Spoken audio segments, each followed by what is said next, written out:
Hello friends, Turkish series शाहमरान जिसका season 1 तकरीबन एक साल पहले नेटफ्लिक्स पर रिलीज किया गया था। सीरीज ने बेहद कामयाबी हासिल की। सीरीज के सेकंड सीजन की रिलीज डेट का ऐलान कर दिया गया है। इस सीरीज में कौन से नए एक्टर्स शामिल हुए हैं और इसकी कहानी क्या है और इसे कब रिलीज किया जाएगा, चलें बताते हैं। वीडियो शुरू करने से पहले नए आने वाले व्यूवर्स से दरखास्त है कि वो चैनल को लाइक और सब्सक्राइब करें और कमेंट सेक्शन में अपनी राय का इजहार जरूर करें। तो वीडियो शुरू करते हैं। शाहमरान सीरीज जिसमें बुराक डेनिस और सिरेने सिरेकाया ने मरकजी किरदार अदा किया था, जिसे नेटफ्लिक्स पर जारी किया गया। ये सीरीज नेटफ्लिक्स पर टॉप 10 में शामिल रही। इसकी कामयाबी देखते हुए सीरीज के सेकंड सीजन का ऐलान कर दिया गया। सेकंड सीजन की कास्ट में बुराक डेनिस, सिरेने सिरेकाया के अलावा Mustafa Ugurlu, Mert Ramazan Demir, Ebru Ozkan, Hakan Karahan, Ekin Gogos, Mehir Gunsire, Mehmet Bilge Aslan, Umir Cirag, उलपिया आहने शामिल हैं। इसके अलावा सीरीज में लॉरीन मेरहार, बेरन सोयसाल, एलिफ नूर, किरकुक शामिल हो रहे हैं। सीरीज में दिखाया जाएगा कि लिलित कुएं से बाहर आ जाएगी और मोहब्बत के नाम पर इसे जो धोखा मिला है उसका बदला लेगी। शाहमरान सीरीज का सेकंड सीजन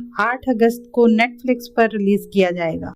आने वाले दिनों में अपने पसंदीदा ड्रामों की मजीद मालूमात के लिए हमारे चैनल को लाइक करें, शेयर करें और सब्सक्राइब करना ना भूलें। शुक्रिया।